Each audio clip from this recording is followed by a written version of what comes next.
shake your dreams from your hair. I'm already there, right beside you. So please, don't hide, just say I'll be there if it breaks, right beside you. Suddenly I know now how it feels. I no longer have to beg or steal. I can stand out on this higher ground, where love is just a sound. Where love is... Good morning, everyone. Happy Sunday. Welcome to the wonderful podcast, Coffee and Cresties. Hope everyone's doing great. It's been another long week here over at Gecko Diva and VIP Morse. We're prepping. We're in prep mode. We have CRB that's coming up. So a lot of stuff keeping us busy, you know. We're actually today we're going to be going through all the different animals that we're going to be bringing and start, for the geckos, make sure that I have time to sex some of the geckos, some of the younger ones, and label them all and get them ready. So it's very time consuming, and we're down at the wire now. It's down at the countdown. So appreciate everyone to join this morning. Went and saw a fun movie yesterday. So, I don't know if anyone's seen it yet, but we decided to go check out Beetlejuice, the second movie, and it was a lot of fun. I mean, it's as ridiculous as the first one. It's not, let's be completely honest with that. The first movie was very silly, and the second movie is equally silly. But it did hold up. So they kept it very true and in line with how the first movie was. So definitely was not disappointed. For those of you who are Beetlejuice fans, I highly recommend going to check it out because it's a lot of fun. Rocking the modern gecko mug. Going to be one of the vendors at CRB this weekend, this upcoming weekend. And I've got some tea this morning, not coffee. So something a little different, not the Nespresso I'm used to. Let's see who we got in the chat. Let's see. So we got Natty's Micro Pets in the chat. Good morning. Hope you're doing well. I got my lovely hubby in the chat. Good morning. He's gone to get coffee. His double at Tim's. Can't start the morning without it. And I got Tammy in the chat. Good morning, Tammy. Tammy, I'm curious to know if you're going to be heading down to Toronto for the CRB this weekend to come and check everything out. I wasn't sure whether or not, I couldn't remember if you were coming. Got Quincy from Gecko Nerd. Good morning. I'm going to give you a little shout out in our little tea session later. Quincy's doing some pretty awesome stuff.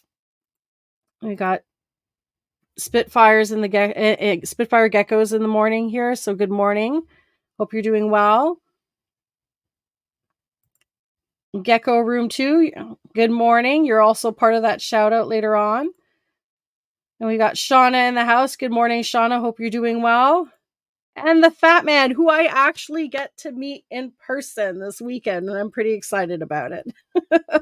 And everyone's going to see, I'm going to be posting a lot of 15 Minutes of Lane campaign stuff. It's coming soon. I mean, we're already in September. I can't believe, I don't know where the summer went. It was really, really short. But that just means we're getting closer and closer to campaigning time for 15 Minutes of Lane, which is going to be a lot of fun.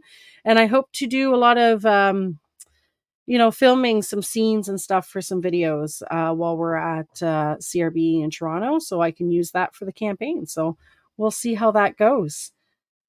I think what we'll do is we'll hop right into our tea session this morning, and I have a couple little things to share.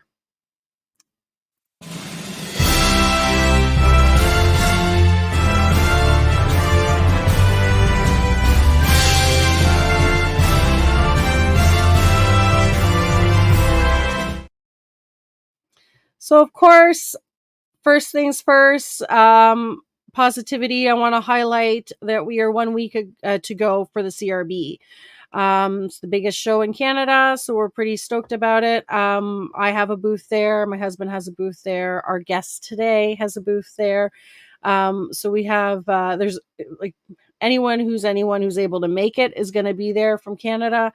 I'm sure there are people that can't make it, not trying to leave you out, but it's the biggest spot to be right now. If you're looking to be vending or going to check things out in Canada anyways.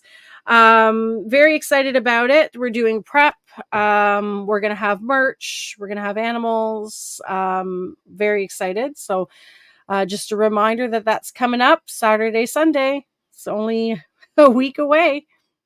And the other thing I wanted to share is there's a new Gecko Talk happening. So just mentioning Mark from the Gecko Room and Quincy from Gecko Nerd. So I believe this was the second one this week. They might correct me if I'm wrong in the comments here. They started this unbiased Gecko Talk. So it's live on Instagram on Saturday at 3, and it's a lot of fun. So they just basically go on live and just talk about what's going on right now in the industry, hot topics, whatever people want to discuss in the comments. And you're also able to hop on the live and talk about animals and projects that you're working on, show off some animals, and you get their take on it, and you can kind of share ideas and such. And it's great. I hopped on the one last week. I couldn't this week because I was in the theater, so I got the tail end of it this week. But definitely worth checking it out. So if you don't follow Gecko Room or Gecko Nerd yet on Instagram, go ahead and give them a follow. And then you'll get the notification pops up every time they go on live on Saturday. And then you can tune in and check it out and join the talk.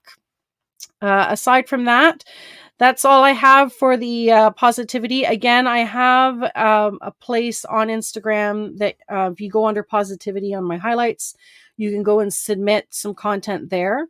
Anyone who has anything that you want to share, definitely go and post it there. And I'm more than happy to spread the word on the podcast on Sunday. And we got Gecko Nerd in the house. You're welcome. It's awesome. It's a great chat. I very much enjoy it. It's a lot of fun. And Tammy's answering my question before. Oh no. Anyone knows are you looking for a ride? I thought I was taking a train, bringing back some. Oh, okay. No. Well, maybe someone can help you out with giving you a ride if they're going there for just for the day or to go visit. Gecko Room, you're very welcome. Thanks for doing it. I think it's great that we have more chats, especially more live chats, because, there's been a lot more videos that are being posted that are more pre-recorded videos, putting out a lot of really great information out there. But the live chats also have their place and allow you to have more of a discussion, where you're being able to chat with people in the comments as well and answering questions on the spot. So it's nice to have some more gecko content out there for sure. I think we'll get right into bringing on our guest for the day. So let's jump right into it.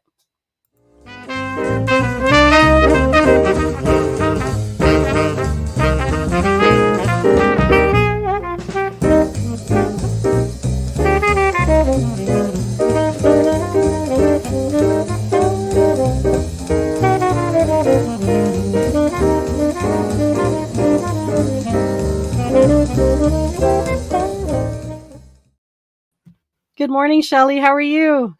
Good morning. I'm great. I hope you're okay too. Yeah, just enjoying a little bit of jazz. Yeah, that was upbeat, catchy. Just a little coffee house mood, right? That's it. So everyone, I'm sure all the Canadians in the house know, Rosemère Reptiles, because you guys are everywhere. You're at all the expos and very much a huge presence online. Why don't you tell everyone the start of Rosemère? Because I know I've been new, like I'm a COVID baby. Let's be honest with the reptiles. Yeah. I don't hide the fact that I haven't been in the game for very long. Okay. And I've seen, Rosemere, at the expos, and I see your website, and I see you guys online, and I follow all that you do. But being new, I don't really know much about the background and how long you guys have been doing this, and where the name came from or the history behind it. So Oh, well, well, the name Rosemere. I mean, that's the city that we live in. okay, Yeah, and also how we got our start was I have two daughters, and when they were quite young, they were like 8 and 10 years old. Well, my older one was bugging me for some kind of reptile for quite some time, and when she turned 10, I said, okay, it's time to give in a little bit and do some research and see, what would be the best option for a starter reptile, because I knew that, I would be the one taking care of it, not my kids. Usually yeah, it's the parents that step in at that age when the child is yeah, that age. And of course I have to get whatever I'm getting, I have to get two because the 8-year-old's going to want one too. it's And usually the case. yeah, yeah, yeah, yeah. So, and at first, my husband had said no. I'm like, I would like to get her some kind of reptile for the girls for the birthday, and he's like, no. And I just said yes. I'm doing it. I don't care. I don't care what you say. And I just everything was pointing towards the crested gecko. Like ease of care and hardiness of that kind of reptile. And so I went to I did research. I went to a local breeder and picked two crested geckos up. I think everybody knows Twizzlers and Jump. Mhm. Those are our first two ever crested geckos. We used to bring them to all the expos as display for people to hold before COVID and everything. They're retired now, so we've replaced them with Beatrice and Lee.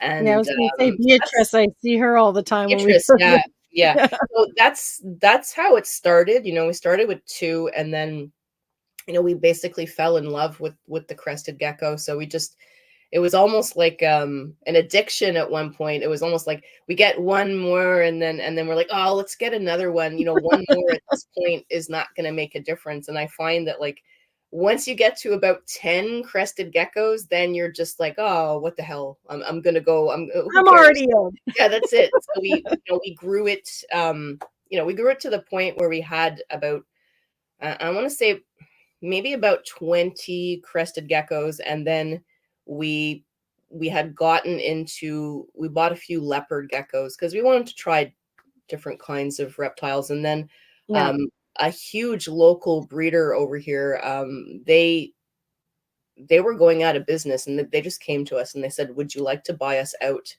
And they had like over 150 leopard geckos with all the equipment and whatever. So we bought them out, and we just grew it from there. We don't do leopard geckos anymore. We want to concentrate on the New Caledonian group, but that It is makes how it sense started. now. I just popped up your logo in the corner, and now I understand why Yeah. there's the leopard Yeah, gecko that's on it. the top of the logo. Yeah, there used to be leopard geckos, but I just find, the market's pretty saturated with those, so we decided just to, concentrate on the New Caledonian group. Mhm. And that's really how it started, and we just started doing expos. And then my husband loves doing the expos. Everybody, like, nobody Yeah. sees me. I think I make a guest star appearance every once in a while.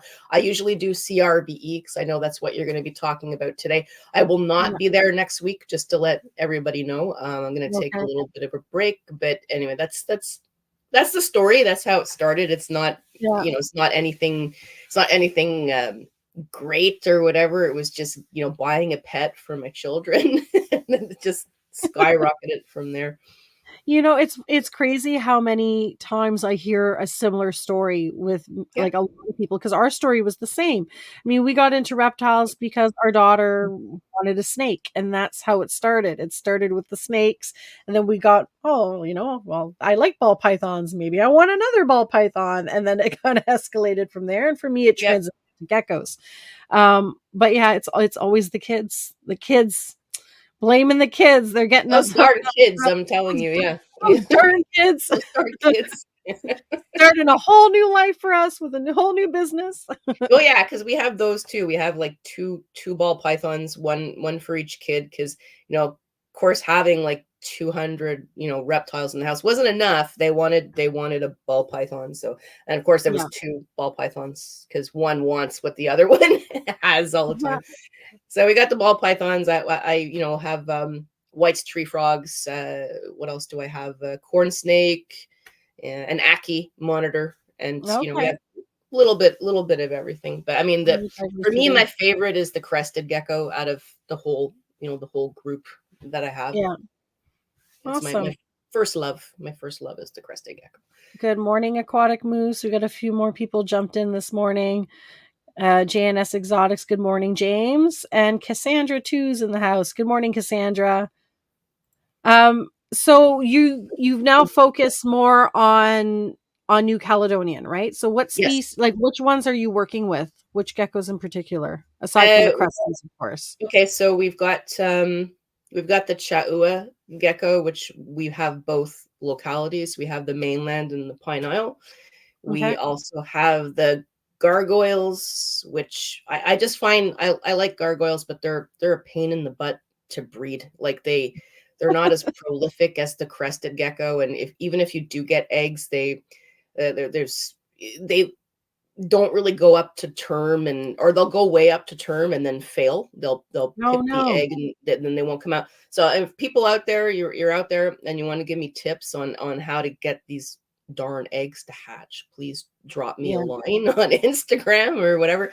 But and then we also do the little chameleon geckos, and the Saracenorum geckos. So the only thing we don't have is that's available in the pet trade right now is the greater or lesser rough snout. The only person I know has them is Northern Gecko, and they're way too expensive for our budget right now because they're so rare. They give live birth, and they only give live birth maybe like once or twice a year, so they're extremely rare. I mean, Mark had one last year at CRBE, and it looks kind of like it looks like a little bit of everything in that group. You can see definitely the Saracenorum in there. You can see the gargoyle, the chewy. It kind of looks like a combination of all that. A mixed mash of everything. Yeah, exactly. It's like a mishmash of everything. It's a very interesting reptile, but like I said, it's like way out of our price point to even consider getting one. But I knew nothing about them. So so they give live birth, and they, I guess, just do one or at two. a time, one or two per year, and that's it. That's why there's not really a lot of them around. And I'm gonna ask him if he's gonna bring one. Like, he brought one just to put on the table and show people, and I'm gonna ask him if he's gonna do that again this year. But I'll see. I'll talk to him. I have to place an order with Mark like tomorrow there to pick up at CRBE. So I'll ask him and I'll let you know. Oh, it's cool. It's there, I mean, you're always learning, right? There's always like different species that you learn about, and definitely, like and if I hope he brings it, it'd be really neat to see it in person. Yeah, it's really cool. It's a little flighty. Like, you can tell it doesn't want to be in this display case. It's kind of like all over the place, but it's kind of like the morning geckos. Oh, those morning gecko, and that little thing just darts around all the time. I'm like, you're not holding that gecko. Those are crazy. Yeah. Yeah, they're just all over the place. So right now, it's he's saying no. My husband is saying, Crystal, no, because he knows if I go see something, he knows I'm going to count numbers in my head, and I'm going to be like, well, how much should I invest in this? And he's like, no. We'll Crystal. see how much I win in Vegas in a couple weeks. Okay. Okay. Awesome. We're heading to Vegas 2 weeks after the expo. That's awesome. Vegas is awesome. It's my first time I'm going, so it should be a fun trip. I have no idea what to expect. You're going to love it. You're going to love it. Just if you stay at a machine and gamble, they give you free drinks. Yeah, so many people have told me that. They do. And I was like super excited when I heard that. I'm like, oh, that sounds like a great time. And then a coworker of mine actually came back from Vegas. I think he went a month ago. and he told me they didn't do it anymore. So I don't know if Oh, it's just the hotel he was at that he was okay. gambling at, but Okay. I will report back when we get back from Yeah. Vegas and let you know if it's, Yeah, let me if know. it's still the case. Because I was like, oh, that's too bad if they've changed that, because apparently they've as far as I knew, they've been doing that for years. Yep, definitely. They did That it and when we were there. all the oxygen you get in the casinos. Yeah.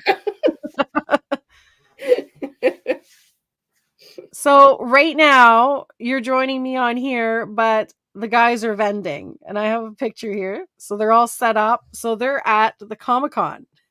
Yes, Ottawa Comic-Con. So Yeah. we were talking about this. You're not the only reptile person at Comic-Con. You share. So tell me a little bit about how this happened, Okay, because well, I find it a lot of fun. It's super interesting that you guys are doing Comic-Cons. it is. I mean, at Ottawa Comic-Con, we are the only reptile person there.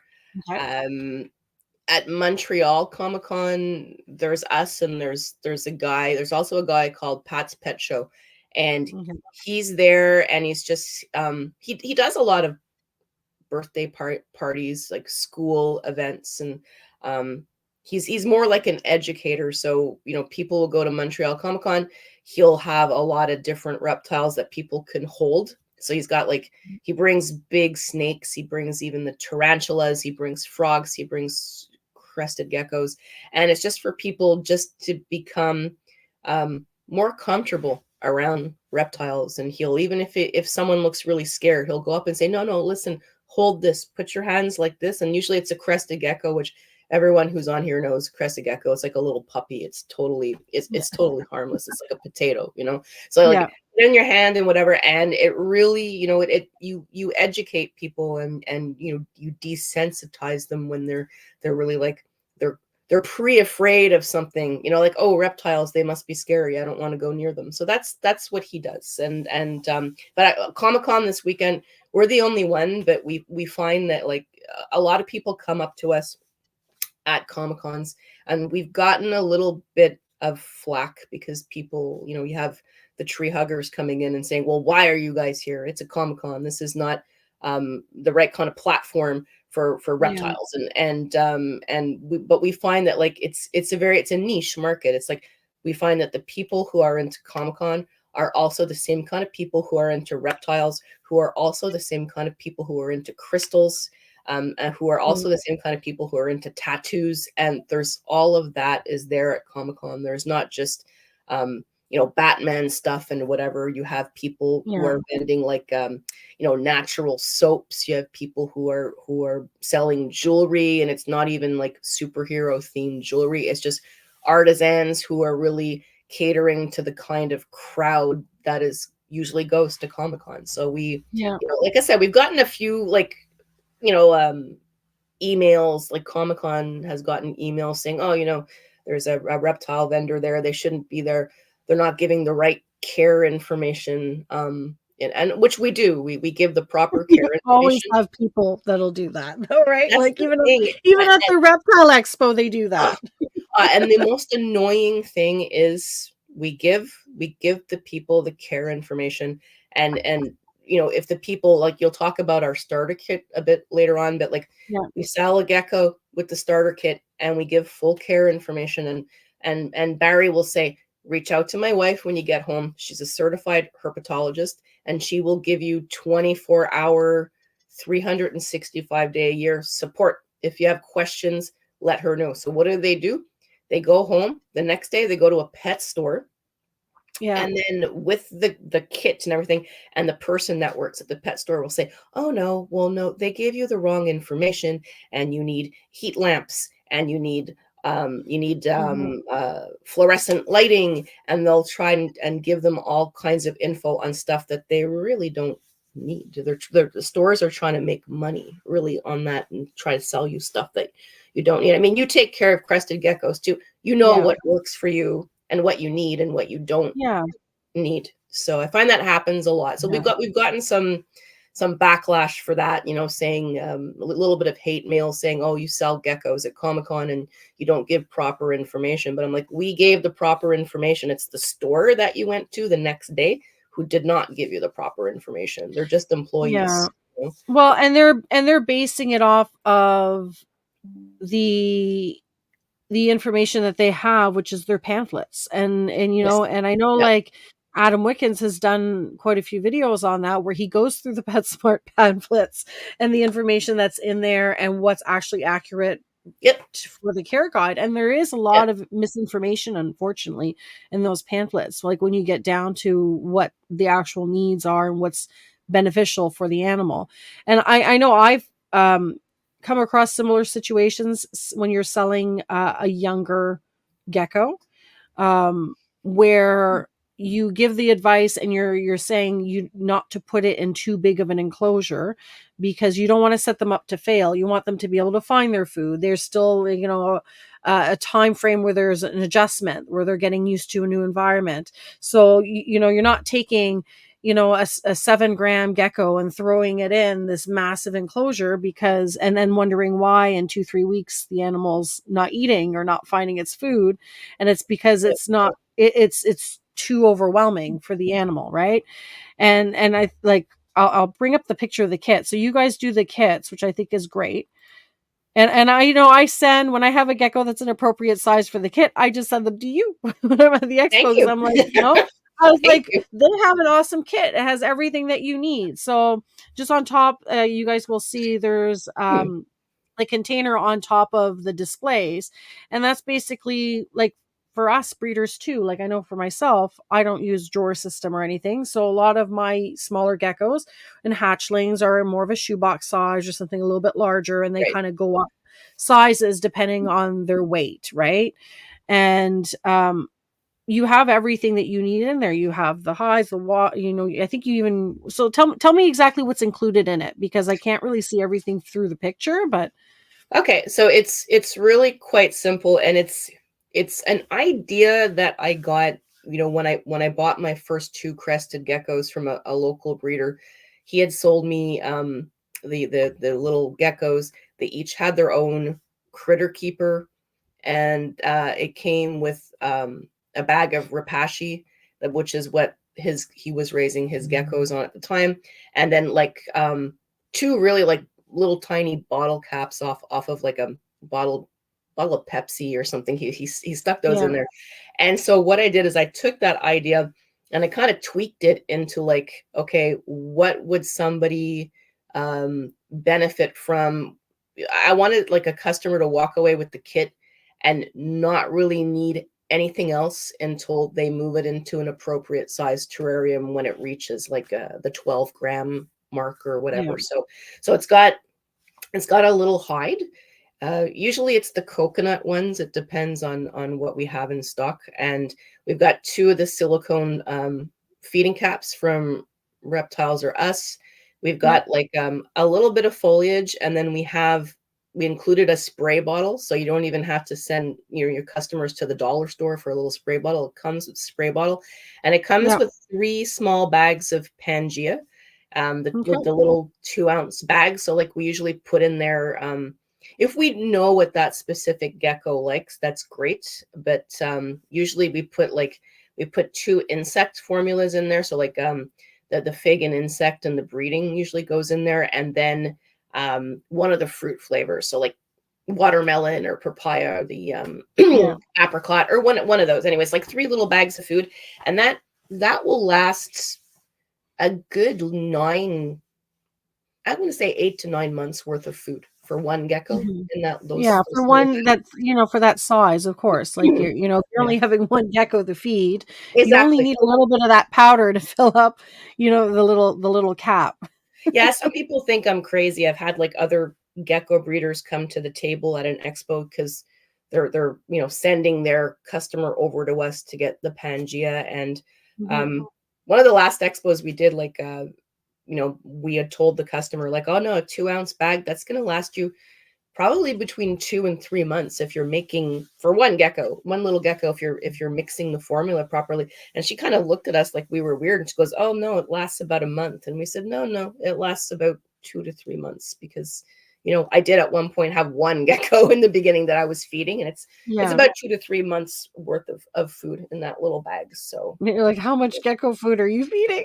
yeah, Rachel people I asked. find, they make too much at first, and then they kind of Yeah. like go through to, and we tell everybody who buys the starter kit, only put a little bit of food in there, because if not, you're gonna waste your food like too fast. Mhm. And they just need a little tiny bit. And if you notice your gecko is eating more, the dish is always empty, then just keep adding more, and Yeah. anyways, it was one of our best sellers.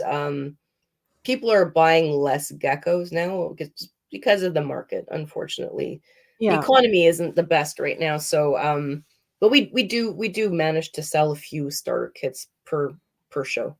So Tammy it's says, love this idea. What a great way to set people up right away. Yeah, thank when they're you. getting started. Yeah, and then you're giving them the right information that gives them time to learn about the animal and kind of, and also the animal's in an environment that it's comfortable in during that transition period as well into their new home, right?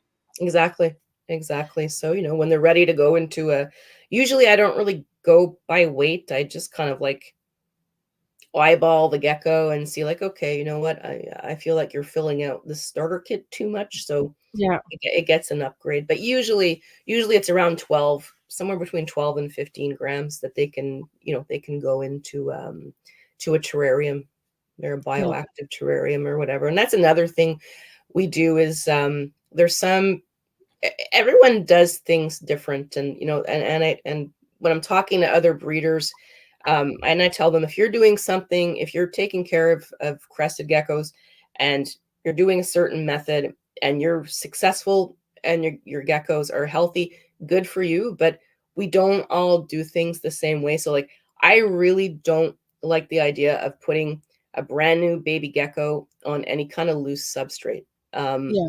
the reasons are, for me personally, the reasons are you can't track if they're eating or not because you cannot see poop on Eco Earth Mhm. or anything. And it's a very important part of having a little crested gecko is like, I'm not sure if my gecko is eating. And, customers text me all the time and I'm like, well, are you finding poop? I don't know. It's on Eco Earth. I said, okay, that's Well, why we say put it on paper. And that's why in our starter kit, we have paper towel and we tell everybody, as long as your gecko is in the starter kit, do not put Eco Earth in it or anything.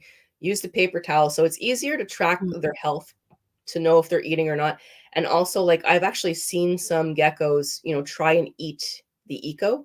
And I yeah. find young geckos have a hard time processing it and digesting it or passing it or whatever. And then they get impacted. So it's Yeah. those two reasons. But then I have other really good breeders who will say, no, I put freshly hatched babies on Eco or in bioactive setups right away. That's good for you. That's Yeah, great if and it if that works. works for them, I mean, like you said, whatever works for you, right? Um, Exactly. on Exactly. that point for paper towels, I actually would like to point out, like, I'm 100% on board with that, and I do that even with the quarantine animals. Yes. And any animal that's new that you pick up, whether it's, you know, 5 grams or 45 grams, in theory, should be quarantined. And to have it on paper towels is the easiest way to be able to monitor if your animal is healthy and if it's doing well and if it's eating, and you can see the poop, and and you can kind of really keep track of that before putting them in their long-term enclosure. Here, like, everything that I have that's below that 12-gram range is on paper towel.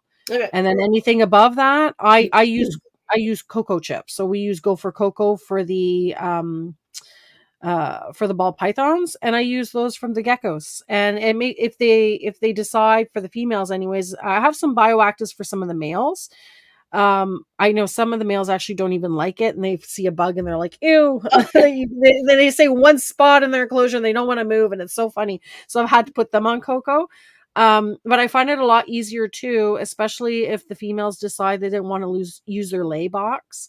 if they go and lay the eggs in the cocoa, then you can still see them. Whereas and when I was finding with the bioactives, you'd have to go digging and you could never know. I could never find these eggs.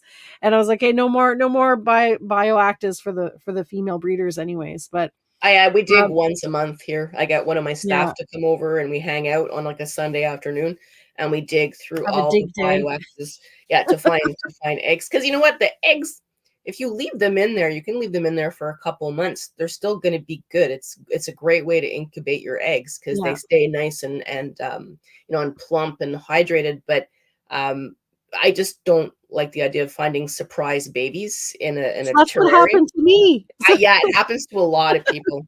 And I So don't I want that. opened one and it was like right there on the leaf Yeah. at the top. I'm like, oh, Oh, where yeah, did you come from? that's it. And then I ended up having an egg that failed to hatch. It pipped, but then it didn't make it all the way through. And then the isopods got to town on that one, Yeah. right? And then I felt absolutely awful and super guilty about it. So after that, I'm like, no more bioactives with breeder females. I'm Like I such a said, killer. Oh my God. right? You feel so Yeah. bad. I'm like, well, at the end of the day, it just failed to thrive. But Yeah, yeah. I don't like surprises like that, finding little babies in yeah. the enclosure. So I just once a month we do a dig and I order her some pizza and stuff, my staff, and we hang Oh, out and there we you just go. we dig and we clean out, we scrub the cork bark and all that because Crestas are just they're little Messy. piggies. They're little Yeah. piggies. They And like to paint their enclosure. yeah. So we do a big cleaning about once a month there, wipe down the glass and everything. So and dig Okay. for eggs. And so far so good. We converted all of our breeders to bioactive this year. Mhm.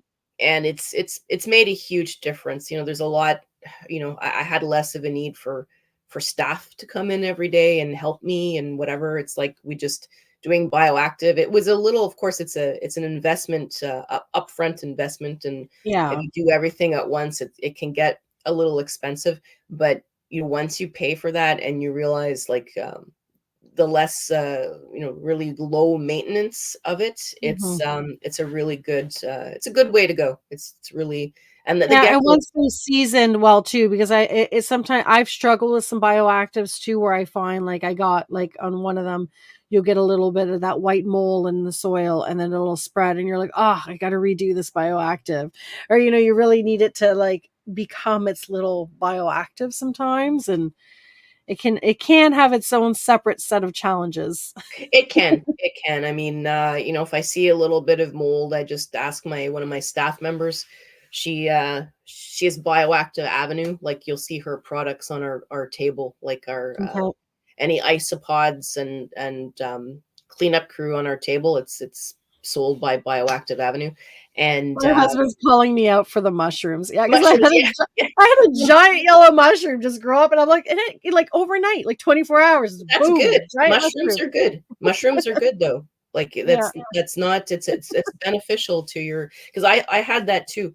I set up one of my first bioactives and then I saw a couple of little mushrooms and I panicked and I called I texted Ev from Bioactive Avenue and I sent her a picture. Why are there mushrooms in my, because mushrooms are bad for us, right? Like and she says, no, it's good. And she says it means that you have a really healthy bioactive setup. And she said, like, and those mushrooms, they're going to disappear within a couple of days. And they did. And they never Mhm. came back. I don't know whether it was the kind of soil mix that she gave me or whatever, but mushrooms are beneficial. You just don't want to see any of that, the white mold that's in the soil that you see Yeah. like in the front of it. That happens, but I ask Ev for some springtails usually, and that seems to clean up the Yeah, I got one mold. I have to redo because I was all excited to have one all set up, and then the white mold came in. I was like, I'll add a little bit more springtails, and now the thing has so many springtails and still white mold, and Oh, I'm just like, yeah, it's been a challenging one. I'm like, okay, I got to redo this one. Like this one just has to be completely restarted from scratch. yeah, yeah. No, I haven't had that problem yet. Fingers Yeah, crossed. But maybe just you too much water in your soil, maybe, I'm or thinking it's just I think that it's over. Has too much moisture, yeah. and the type of enclosure it is not getting enough airflow Okay. for because it's much smaller holes. So it was one that I had set up for the morning gecko, but because it has such tiny holes for the morning gecko, the ventilation is not as great for it. So Yeah. then Okay. the moisture just kind of took a hold. So I'm gonna have to restart that one and probably pick up a whole bunch of stuff while I'm at CRB to get that one started again. Well, you And know do where to go. So we've got yeah, all that stuff I'll on have to our come and team. grab some bioactive stuff to get it set up. I'm so My pathetic. husband I'm was plugging my saying, own company. You know where to go if you need. this is the place to plug it. Yeah. Hey, need bioactive stuff. We have everything. My But hubby is jokingly say that you guys should start a ball python starter kit, and he can send his clients to you too.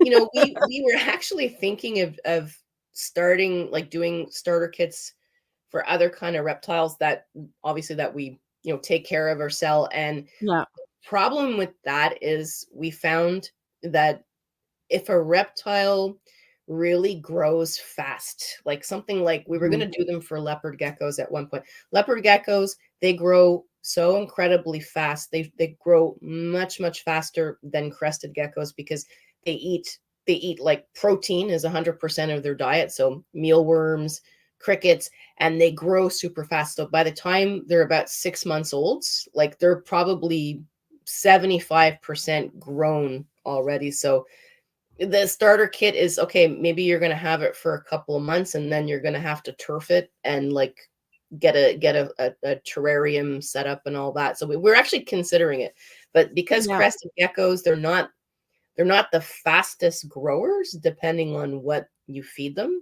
It takes a yeah. while. So that starter kit, you're going to get some really good use out of that. It's Yeah, going to it's an be investment worthwhile because it's it's not like it's gonna be a short period of time that you're gonna need it, right? That's it. So, but no, it's a good idea. We were gonna, consider ball pythons, and we were gonna do all kinds of other ones, and we're like, let's just stick with what works Mm. right now, and that's like the crested geckos. You But hear that, Gerald? You're gonna have to do your own starter kits. sorry, Gerald.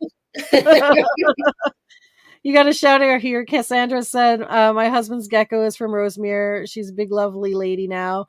And all the info you gave him at the time a few years back was great. Oh, thank you, That's nice to hear. thank you. Yeah. Um, so on the education piece, you teach a course, right? Is that going to pop up? I do. So tell us about this. I Is do. amphibianfoundation.org. I was looking to further my education on other types of reptiles because I began to realize after a few years, um, wow, it's not just crested geckos in the reptile world. There's like other things. For me, it was always like crested geckos and then other Yeah. stuff. And so I'm like, no, I really would like to learn how to take care of other kinds of reptiles. The more popular ones like beardies.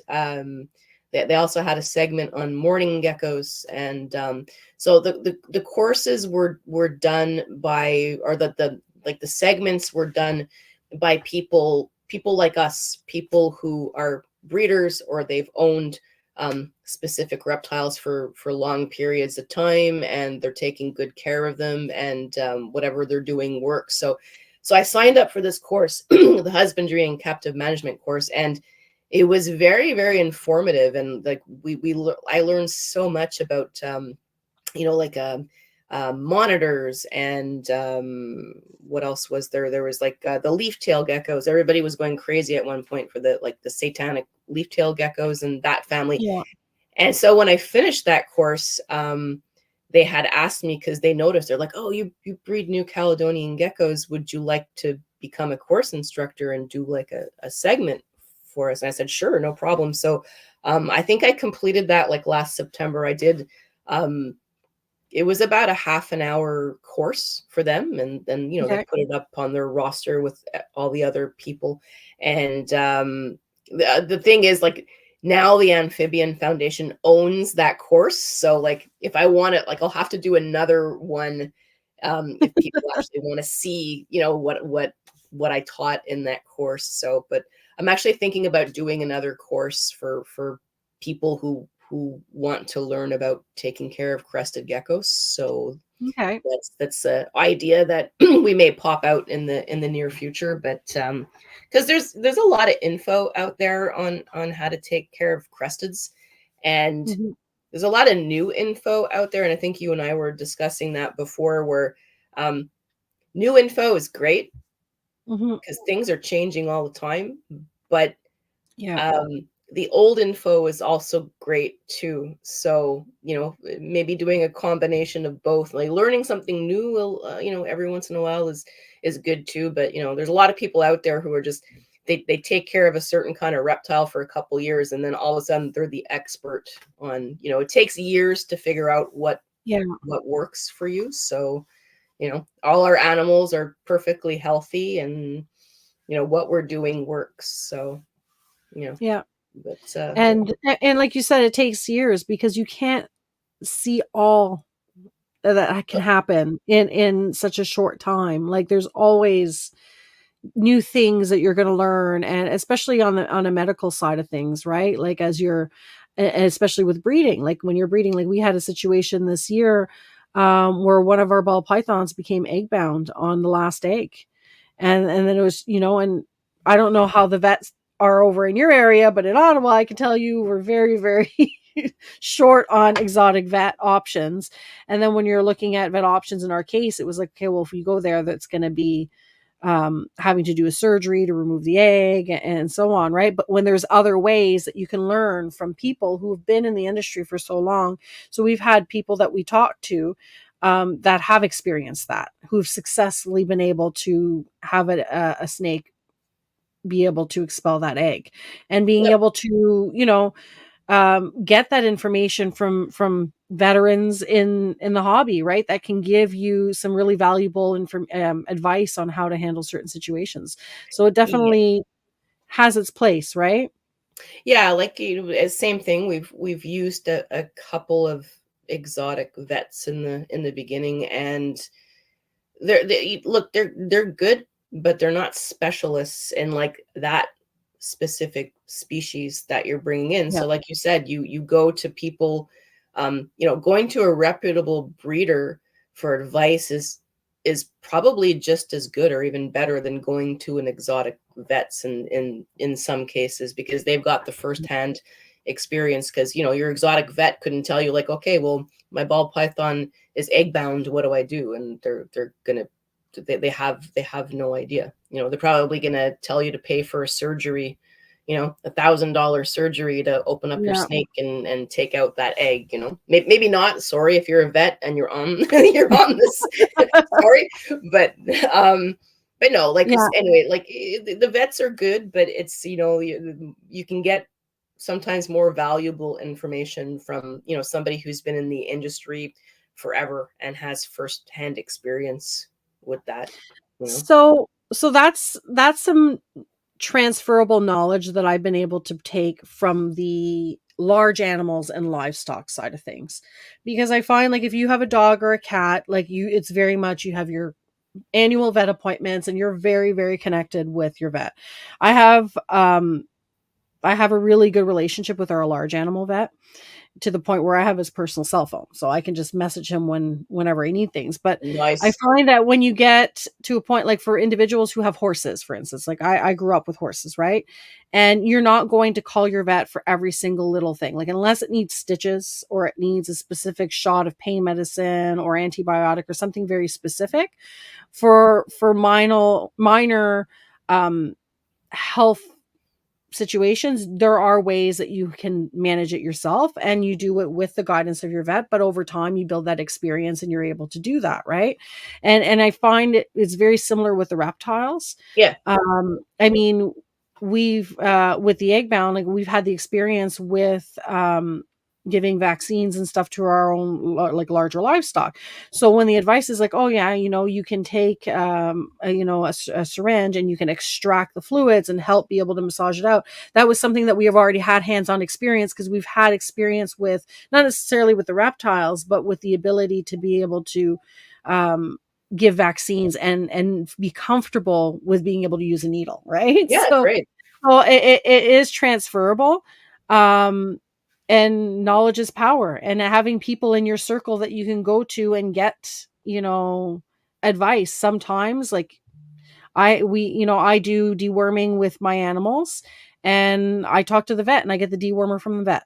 But then I'm the one, the vet's not going to go and deworm 100 plus animals. I'm not about to put 100 plus animals in a deli cup and bring them to the vet clinic in a box and say, okay, it's deworming time. That's something that he's like, here's the dewormer. You can Yeah. do it at your house. Yeah. So, Yeah. Exactly. But yeah, if you have a network of knowledgeable people that good breeders, ethical breeders that have a few years experience, and that's golden. That's yeah. keep your network of people. We got a question in the chat. How often do you replenish your springtails and isopods in your crested gecko bioactive terrariums? Well, for me, we just started going bioactive recently, and what I do is, like, when my staff member comes over once a month and we do a dig, we Yeah. see where our colony is at, and she'll let me know, like, okay, well, it looks like your colony is dying off, and you need more. But anyway, it's been more than a few months, and it's all good. I haven't had to replace anything because they keep reproducing, right? If you're doing things right, they keep, some will die off and then some will breed. So you should have a continuous cycle. If you don't, then something's wrong. Either you're not, depending on the type of isopod you have, you're not having enough humidity in your soil, or maybe maybe too much. Who knows? It's just something is not going completely right. And I've had customers too who told me, like, I don't see any more isopods in my soil. I'm like, okay, well, something's not working out for you. Either Like, that or the gecko ate them. or that, that that happened. That could happen too. But I'm using dwarf whites, and I find those are safe because the geckos don't really go after them. But I've heard, like, people told me that they use dairy cows, and apparently crested geckos, they love dairy cows, and they'll just go right. Easy to spot with the little That's it. They run around. So if you get the something dairy cows tend to be out about, and they're not hiding all the time. So yeah, but that's why I got dwarf whites. I'm like, I don't want to have to worry about, like, replacing my isopods, and also they reproduce on their own. The dwarf whites, they don't need you don't need to be like a male or female or anything. They just keep breeding. So that's why I like those. So if you're doing things right, you shouldn't have to replace your colony very often anyways. So I don't know about you. Some of the isopod people are calling them the dwarf whites. They call them the devil's rice. Yeah, I can see it. Get into everything. I can see that. That definitely. But but once a month we have a look and we see, like, how everything is going, and yeah. Natty, I hate devil's rice. Yeah. LOL. But you're an isopod person, so you don't want them in your other isopod colonies. That's the problem. Yeah. I like that devil's rice. That's the first time I heard that. Yeah. It's cute. Tammy says I use the dwarf purples in my enclosure. I do add powder oranges, but my geckos end up eating them. Yeah. Oh, okay. Yeah, I've heard other people told me that too, that a lot of their gargoyle geckos will eat the isopods. I don't find my cresteds eat them though. So I mean, fingers crossed, maybe they're going to start to eat them now. Yeah. Let's pop up some geckos, because you sent me a couple pictures of projects that you're working on, and so we could start. So tell me about this pair here. So that is like the first pair of first geckos that I really decided that I wanted something nice. And because I was in the very, very beginning, I was picking up stuff on Kijiji and whatever, and we had gone to CRBE in 2016, and we had a little booth with a few things. Like, we've come a long way. When I look at pictures from our booth in 2016 and then 2024, it's like, wow, like, you wouldn't even think it was the same company. So I went over to Northern Gecko was there, and I was, was a big fan of their geckos. And we went over and we picked up these two. And this is Ruby and Prowler. And I think everybody out there knows about Ruby and Prowler. Like sometimes we have requests from like people in South Korea. They're like, I want a Ruby and Prowler baby. Like they're very popular. Their offspring is insanely popular. And I've been getting babies from this pair since I want to say 2017, and they're still going strong. Like I had thought that maybe the female's fertility, she wasn't fertile anymore, because there was one season where I got nothing, and I said, okay, well, she's just going to be our pet and whatever. And then the following, like last season, she started laying eggs again, and I'm like, wow, and the babies are beautiful. So I mean, I'm going to keep breeding her until if I see the offspring is,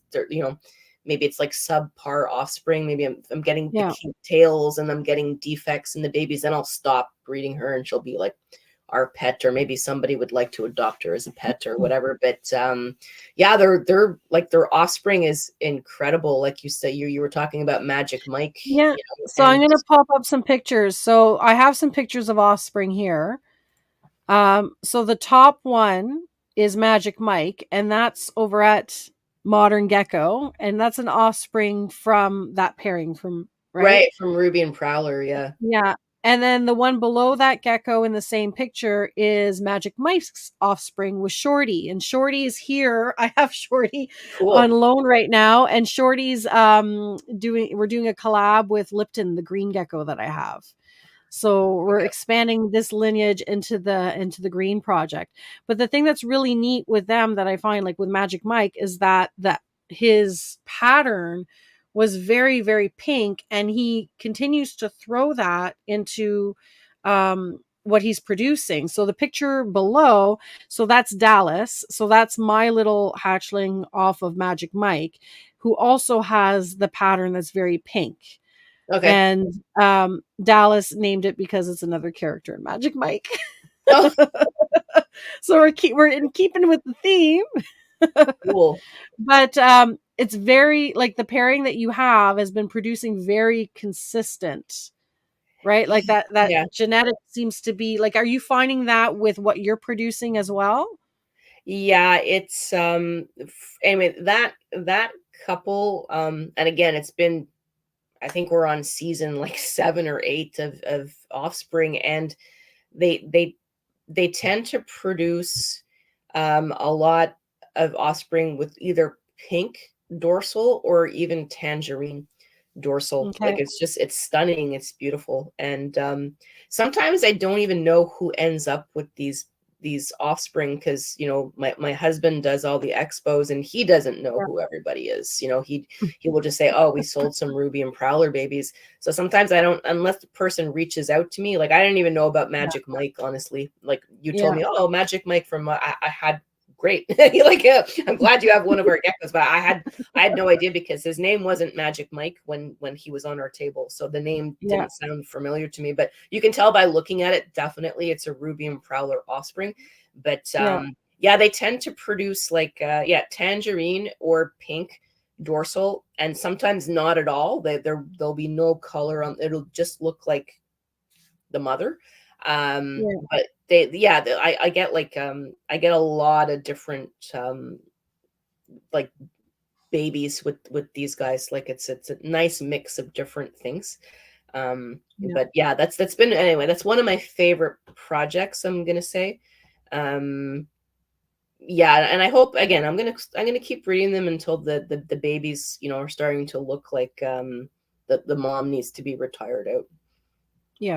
No, that makes sense. No, I'm excited, and it's nice to see that lineage continue, and I'm excited to work my little Dallas into the green project too, right? So it'll be fun to see, what else it continues to produce down the lines. Yeah, exactly. Yeah. And then you sent me this pair, Appleton and Jump. Yeah, so Jump is, one of the first crested geckos that we got. So there was Twizzlers and Jump. So yeah, Jump belongs to one of my younger daughter, And so I decided to put him with this female. And the reason why I like this project is because they always pump out something different. All the Okay. babies look, it's like a surprise project because Jump, so many people, he's like a mystery morph. Anybody I talk to, any breeder I talk to, gives me a different opinion of what morph he is. So someone just told me, look, call him an oddball because he's just like he's Yeah. packed up with different. He's like a combination morph, honestly. Like some people tell me, oh no, he's a cream Harley, and then some people are like, no, he's a brindle. Someone told me he's a tiger. Somebody told me he's a brindle flame. Like he's a genetic combo of different things. And so I've gotten harlequins out of this pairing. I've gotten brindles out of this pairing. I've gotten tigers out of this pairing. So I really, for me, it's just like when an egg hatches, I'm like, oh, so what did we get this time? It's so, I mean, whatever I get is super nice. Like Appleton and Jump's babies are also very We got high. a little genetic person in here. Gecko Nerd says empty back. Who You Jump? got Empty back? any empty backs out of the pairing or No empty no? backs. No empty Okay. backs, but I've gotten like anything like a brindle, Harley, like all of those morphs. It's like, so it's very hard to tell like really like what he is because of just all the, Mhm. sometimes you find out like, okay, what your gecko actually is because like what offspring they're pumping out. So you kind of Yeah. calculate backwards and say, oh, okay, so this makes sense. This parent is this more. This guy is total, he's total mystery. But like all the babies are beautiful.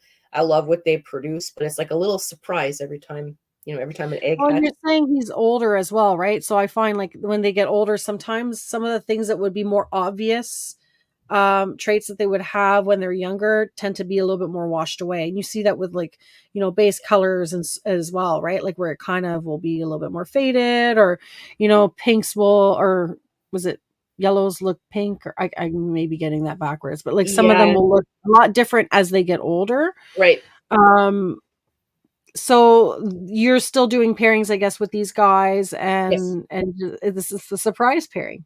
Yes. Yeah, this is You the get to, surprise, the mystery project, I call it. But again, everything's been super nice that they've pumped out. It's just like it's a total surprise. Like some projects, like you pair this to this. Okay, I'm gonna get this. It just depends on what expression you're gonna get or whatever. And but these guys, total mystery. That's why I like it so much. And I like the oddballs. I mean, he's my favorite gecko out of like all the different geckos we've had over the years. Like Jump is definitely, he's my favorite. He's my favorite yeah, for because he's an oddball, and he's my favorite because of his personality. He's super chill. We used to bring him to all the expos, and I knew that there was 100% chance that like no one's gonna be afraid to hold him. Like you just yeah, he's just like he's like a potato. You put him in your hands, and it's like, oh. But yeah. yeah. So that's those are my two favorite projects. I mean, we started a project this year with the Frappuccino, but I mean, I'm just starting. I'm just Yeah. starting. I got my first offspring the other day, and it ended up being just a lily white. I hate the way Okay. it sounds, just a lily white. It's a lily, it's a lily white, but again, a Frappuccino. I don't know if like everyone probably knows at this point. It's a lily times cappuccino is a frap, and Yeah. then if I've actually bred it to like a Ruby and Prowler offspring to see what I would get. And one egg it pipped, it didn't hatch, and then the other egg was a really nice lily white. But again, I've Okay. just started this project, so, and again, I have to learn about identifying cappuccino. So if anybody on right now Yeah. knows That's about a tough helping one. me identify the cat. I had a brief tutorial on how to tell, because everyone knows what a lily white is. You can probably Yeah. tell what a frappuccino is too. But like when you get a hatchling, I heard sometimes it doesn't really look like a cappuccino right away. Yeah, It's it's something become more complicated yeah, because like that's you it. see originally it started when there was people getting into cap projects, you had like identifiers for like with the little Y at the base of the Yeah, tail and there were certain things that you were looking for. But now there's been so many more advancement in projects with them where you're finding more orange looking one, like orange or reddish looking ones, and it ends up being a little bit tricky. So I'm in the same boat because I have a cap as well. Okay, And cool. yeah, I have an empty back cap that I'm going to be Okay. working into some of my empty back lily white projects. But yeah, it's I look at it and then I look at another gecko that I already have that's like I never bought as a cap, and I'm looking at them and like, you guys look the same on paper, like exactly the same. So it's kind of hard. I haven't trained my eye yet, I guess, to see. And I hear it's a lot easier to identify them when they hatch out Okay. and to see Okay. it then. But there's that, and there's the soft scale one too that I'm working with that I'm finding is a bit of a tough one to kind of catch. Yeah, that's But why I never wanted to work. I was never kind of like swayed to work with soft scale. I didn't see yeah, the benefit to it, and especially if it's something that is like, I think you have to be really specialized to like know, like you said, identifying yeah. soft skills. It must be really hard. So I'm just like, I don't need any more complication in my life at this point. Let me work with what I know for a while, Yeah. and then yeah, yeah.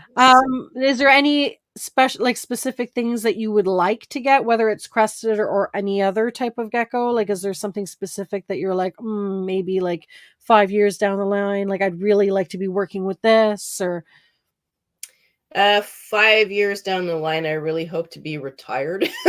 I really there's going there's going to be an end to this eventually. This is not, yeah, this is not going to be a forever thing, especially, my kids have no interest in taking over the business. They've got their own careers that are totally yeah, out of the reptile world. And I think at this point I can say, because I'm 54, so I can say that I've done everything I've wanted to do at this hmm point in time. And I know, what, there's other things coming, and it's really hard to keep up with all these new morphs, these new yeah, genetics that are coming out, the sable and the pixel, and and it's just like, yeah, I would like to, continue with new projects, but if I was 10 years younger, yeah, but at this point in my life, I'm like, no, hmm I feel like I've done everything I've needed to do. I have everything that I want. I have all the morphs that I yeah, want. I have all the projects. Like, I think even the Frappuccino, that was a big maybe. It was something I was thinking about, and then at CRBE, that's another reason why I'm not going to CRBE with my husband, is because it's too expensive when I go, because like I went up to Northern Gecko's table. buy everything. Yeah, that's it. I went up and I had no intentions of buying anything, because like I just said, like I think when it comes to projects and investing, and I think I'm done. And then I saw the Frappuccinos, and so I sent my husband back to the Mark. I said, go see Mark. He's got fraps. And then so Barry came back with the two fraps. He bought two, Yeah, and that was, again, totally unprepared. I texted my staff at home and I said, set up two enclosures. We got two fraps coming home on Monday. yeah, And again, that was like, that was totally unexpected for me, but I think I'm done with working on new projects. I think we're gonna start winding down a little bit on the live part of our yeah, business, and just going more with what works, like selling the bioactive products. I mean, that we yeah. constantly, if you go to our table, everybody go to CRB, come to our table right away before our bioactive products sell out. It's the The first thing to Repsol, go. yeah, the hydro balls, the mesh, the cork, everything that stuff is really selling right now. Yeah, We do have our preferred clientele who, they come over, and they really they're really into, they're breeders like you. mhm, They're looking for something specific. They want the high end stuff, or they have something really in mind, like, this is what I'm looking for. mhm. And we do have people like that, but there's just, the market is saturated right now with like just people who are selling geckos for 40-50 bucks, and Yeah, that's it makes not it really, difficult. Yeah, it's making it difficult for people like you and me who have the quality stuff and Yeah. but I think COVID kind of did that for everybody. Everybody was bored, and they were a lot of people became basement breeders, and I'm bored. COVID, we're not allowed to leave the house, so let's start breeding our geckos and see what happens. Yeah. But Yeah. yeah, so Def- within the next few years, there I can see myself like retired, hopefully on a beach somewhere with mojitos and yeah, yeah. That's a good long-term plan. Yeah, that's the long term. Yeah, Yeah. I'm not saying today or tomorrow, but Yeah. definitely within the next 5 years. Hopefully, Yeah. hopefully we're gonna be retired. So Lily White is still the best. Yeah, it is. Yeah. I really love Lily Whites too, and that's I had too many favorite projects to really bring up to you, but I'm having a lot of fun with the Lily Whites right now Yeah. because the market crashed on those. Yeah. So I said, okay, the market crashed on those. I'm gonna have fun, and whatever Yeah. I end up getting in these projects, I'm gonna sell off for like a couple of $100 or Mm. whatever I can get for it at this point. So like, and it was a lot of fun. I did lily whites with Yeah. like my ruby and prowler offsprings to see what I got, and I put them with some reds, and like that's a lot of fun too. But yeah, To lilies, work and see what you can create with it, yeah, right? yeah, And see what I can yeah, create. so I'm that's like, what I oh, did with the lilies. I said, you know what? yeah, They're like you said, the lily white market crash. I'm like, okay, well, I'm gonna focus on structure, and I'm gonna put empty back to it yeah, and see how it does. Like, just have fun, with yeah, it. yeah, Gecko exactly. Cove does a podcast as well, and he's focused on gargoyle geckos. So if you have gargoyle gecko questions, reach out to Gecko Cove because I know we Oh, were talking Gecko about Cove, you're gargoyle. my Yeah. new BFF now. You're stuck with me. I'm gonna follow you and I'm gonna ask you questions. Tammy says, do you have a storefront or do you just sell online only? We don't have a storefront because I really like to work in my pajamas. So I do that from home.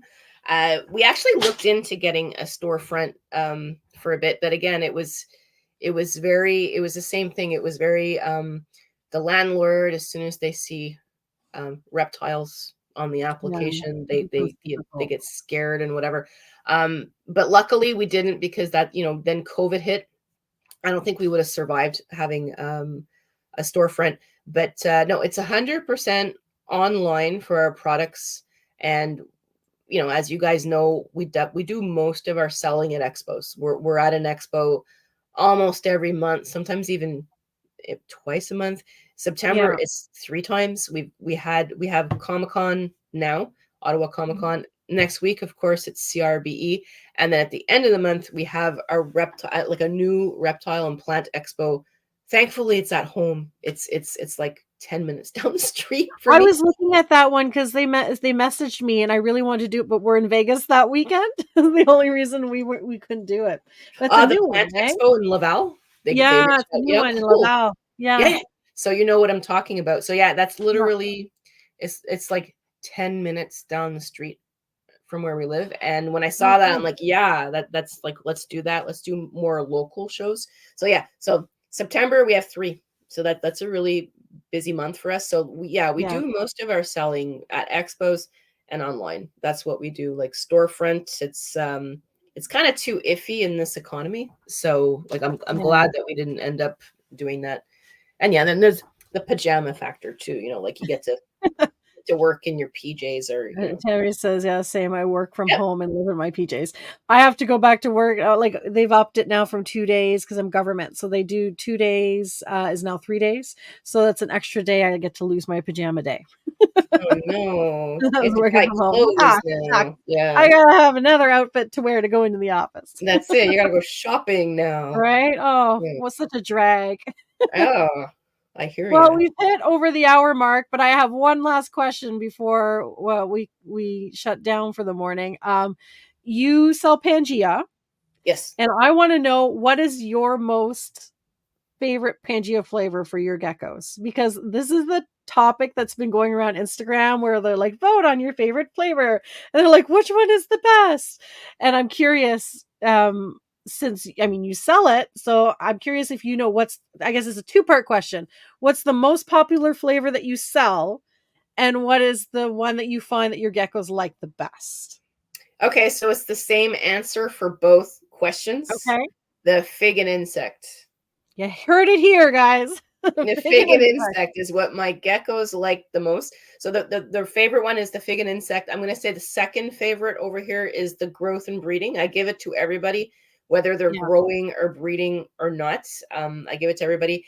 And then for selling as well, it's going to be the fig and insect. We're sold out almost at every expo that we do. It's like that's it's the first flavor one that leaves. to go away. Yeah, the first one to go, definitely. Yeah. Awesome. Well, someone says same. I use both. Right? Yeah, no, it's good to know, because it's definitely there seems to be, like, this ongoing discussion where people are talking, like, flavors of gecko food seems to be a hot topic, whether it's Pangea or Apache, and there's so many flavors now out there. And like, number one, I find question that comes up when someone has a new gecko and they're having problems of it eating is, it's not eating, what flavor are you feeding? It doesn't like the watermelon flavor. It doesn't like this. And it seems to be like a very hot topic in the industry right now, is the get food. the starter pack. If you're bringing a new gecko home, I really recommend you get the starter pack. There's a 2-ounce bag of each Pangea flavor in one package, and you do the rotation and you see what your gecko likes the best. So if you're bringing a new gecko home, that's what I say. But if you have a breeder like me, who, like, you can come up to a table and ask me, like, this gecko, I'm buying this gecko, which flavor does it like the best? And I can probably tell you, like, right there. Or if it's Barry will text me, like he's texting me right now. Actually, he's probably got, like, you told him not to. I told him to not bother me, but hey, you're gonna have a list of questions to get back to. yeah, exactly. All right, well, everyone can find you on Instagram. They just have to look up Rosemère Reptiles. You have your own website. I guess it's rosemerereptiles.com. Yes.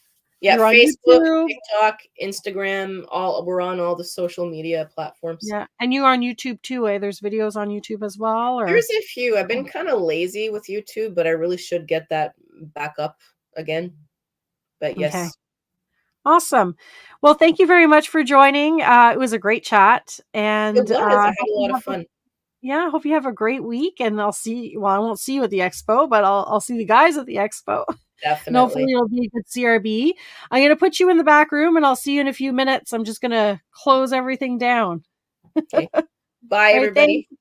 All right, awesome show, and I really appreciate Shelley to be on today, and get us up to speed on. I know everyone sees Rosemère at the expos, and it's kind of nice to kind of touch base with them and talk about projects and just geckos in general. Hopefully, I'll see most of you who are some of you that are coming to expo. Hopefully I'll see everyone who is coming. Those of you that can't make it, you're going to see a whole bunch of things being posted online. We're going to be pretty active on social media, posting as many videos and clips as we can. It's a little hard when you're vending, but we'll get some stuff out there so we can share how things are going. Thank you very much for joining. Hope you have an awesome week, rest of your Sunday, and an awesome week. And just a reminder, there's no show next Sunday because we're at the expo. So I'll catch you the following Sunday. So see you later. Shake your dreams from your hair. I'm already there, right beside you.